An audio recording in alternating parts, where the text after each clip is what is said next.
사랑합니다. 성도 여러분, 화요일 아침 냉천골의 아침 말씀 묵상 시간입니다. 사순절 잘 보내고 계시죠? 우리 저와 함께 모두가 조금씩 성장을 하십시다.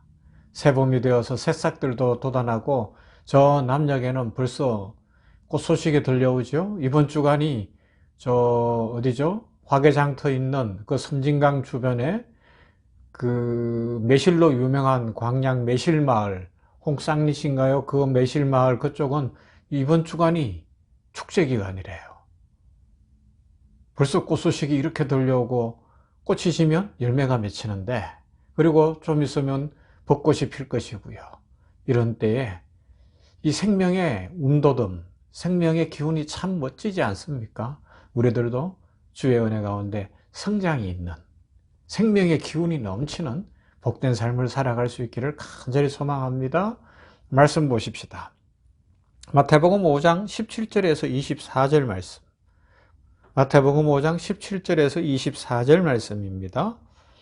내가 율법이나 선지자를 폐하러 온 줄로 생각하지 말라. 폐하러 온 것이 아니요 완전하게 하려 함이라. 진실로 너희에게 이르노니 천지가 없어지기 전에는 율법의 1.1획도 결코 없어지지 아니하고 다 이루리라. 그러므로 누구든지 이 계명 중에 지극히 작은 것 하나라도 버리고 또 그같이 사람을 가르치는 자는 천국에서 지극히 작다 일컬음을 받을 것이요 누구든지 이를 행하며 가르치는 자는 천국에서 크다 일컬음을 받으리라. 내가 너희에게 이르노니 너희 의가 서기관과 바리새인보다 더 낫지 못하면 결코 천국에 들어가지 못하리라. 옛사람에게 말한 바 살인하지 말라. 누구든지 살인하면 심판을 받게 되리라 하였다는 것을 너희가 들었으나 나는 너희에게 이르노니 형제에게 노하는 자마다 심판을 받게 되고 형제를 대하여 라가라 하는 자는 공회에 잡혀가게 되고 미련한 놈이라 하는 자는 지옥불에 들어가게 되리라. 그러므로 예물을 제단에 드리려다가 거기서 내 형제에게 원망 들을 만한 일이 있는 것이 생각나거든 예물을 제단 앞에 두고 먼저 가서 형제와 화목하고 그 후에 와서 예물을 드리라. 아멘. 어제는 용서에 대해서 생각을 했습니다.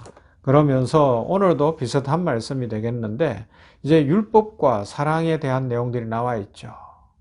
구약시대의 율법, 그러면 우리 마음에 떠오르는 게 뭐예요? 규칙이라는 거예요. 규칙은 뭐예요? 지켜야 한다는 겁니다. 그죠? 규칙을 지키는 것에는 상과 벌이 있어요. 그런데 율법이라는 것이 이제 신약시대 예수 그리스도가 오시고 율법을 완성하신 이후에 특히 바리새파 사람들, 바리새인들하고 이 예수님 당시 지금 우리가 사순절을 보내고 있지만 예수님을 공격하던 사람들의 모습 속에서 율법은 자꾸 심판으로, 정죄로 귀결되는 모습을 볼 수가 있습니다. 율법은 많은 금지 규정을 담고 있죠. 이 금지 규정들은 필연적으로 어겼을 경우에 심판과 형벌을 동반한다는 것은 사실이에요. 누구라도 율법이 정하신 바를 지켜내지 못하면 심판을 받게 되고 형벌을 받게 된다는 겁니다.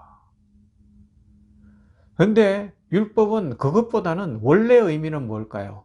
율법 속에서 예수님을 보여주는 거예요. 율법 속에서 하나님의 사랑을 보여주는 거예요. 그것으로 하여금 우리를 이렇게 살아라 하고 막 올가매고 규정 짓는 것이 목적이 아니라 그 율법을 넘어서는 하나님의 사랑,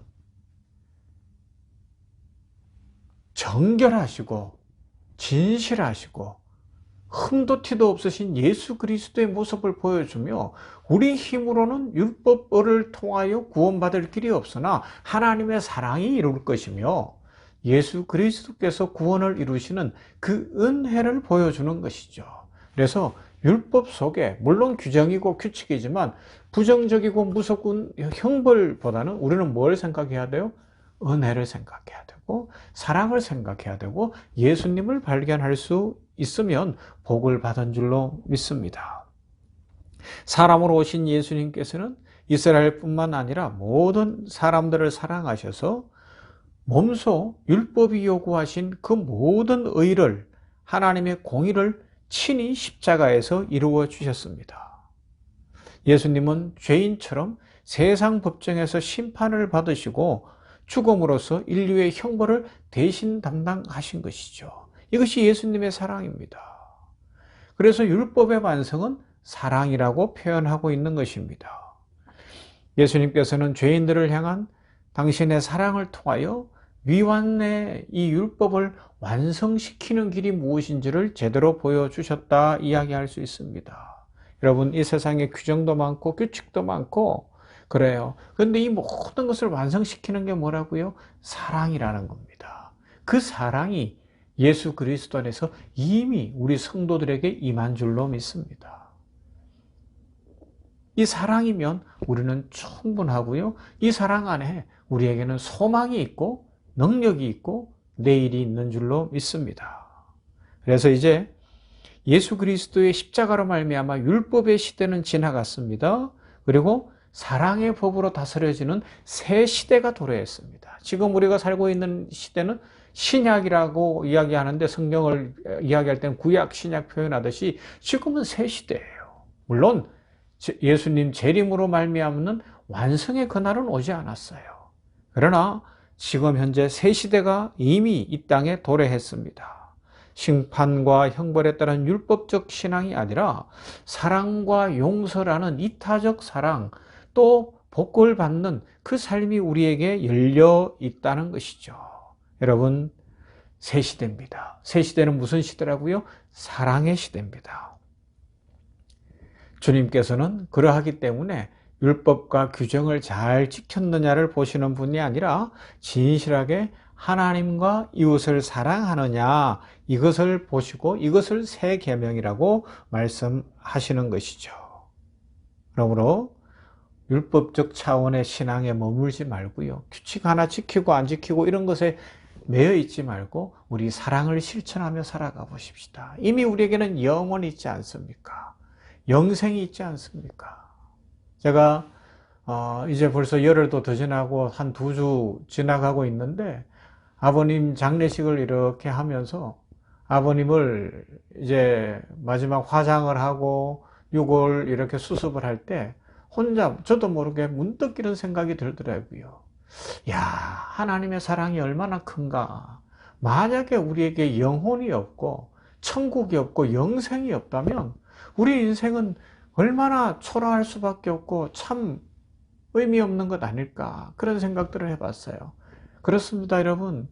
우리는 하나님의 사랑을 입었고요. 영원이 있고 영생이 있고 하나님의 축복이 있습니다. 그러므로 우리에게는 사랑을 실천하고 오늘도 행복하게 살고 다른 사람들을 행복하게 해줄 수 있는 놀라운 축복이 임한 줄로 믿습니다. 여러분, 오늘 우리 사랑을 실천함으로 율법적 삶이 아니라 사랑의 실천의 삶으로 새 시대를 열어감으로 말미암아 우리의 삶에도 천국이 임하고 가정에도 천국이 임하고 우리가 살아가는 모든 곳에 이웃들에게 천국이 임하는 기쁨과 행복과 축복이 가득한 삶을 살아갈 수 있기를 주님의 이름으로 축원합니다. 좋으신 아버지 하나님 감사합니다. 화요일 아침에 냉천골 아침 말씀 묵상을 하며 이제 율법은 무엇이고 사랑은 무엇이며 오늘 우리 시대는 예수 그리스도의 십자가로 말미암아 새 시대가 도래하였고 새 시대를 살고 있음을 살펴보게 하시니 감사합니다. 감사합니다. 하나님, 우리는 새 시대를 살고 있는데 사랑의 시대에 살고 있는데 우리들도 사랑하며 살게 하여 주시옵소서. 우리에게 영혼이 있고 영생이 있고 천국이 있으니 감사합니다.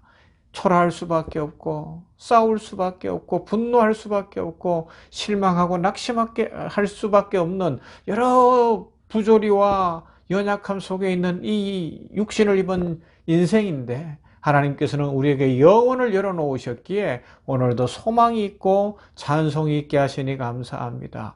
이 믿음의 진리를 깨닫고 행복한 인생 살게 하여 주시옵시고 미래를 향하여 달려가게 하여 주시옵시고 이미 임한 이 새 시대를 복되게 살아가는 우리 모든 성도들 되도록 축복에 축복을 더하여 주시옵소서. 우리 병원교를 축복해 주시고 부흥을 주시되 가르치고 전파하고 치유하는 교회가 되게 하여 주시옵시며 우리 성도들 한 사람 한 사람 한 가정 한 가정에 복을 주시되 부모님들 또 자녀들이 잘 되게 하시고 자녀들의 앞길을 열어 주시옵시며 아버지 하나님이여, 우리 병원교를 통하여 열방의 복음을 전하고 환자들, 환자 보호자들, 우리 직원들에게 복음을 전하여 성장이 있고 부흥이 있고 살아남의 역사가 넘치도록 샘병원 교회에 축복의 축복을 더하여 주시옵소서.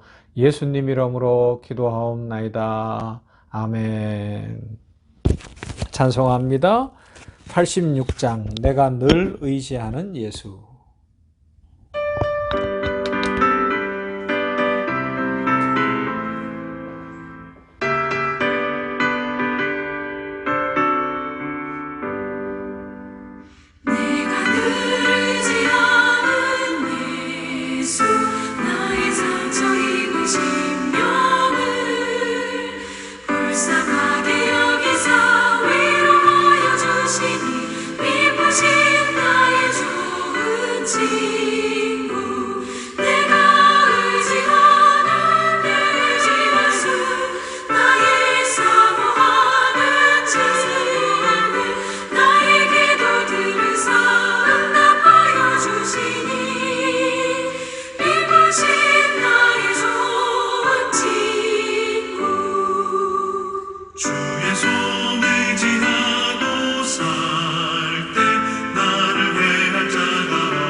신주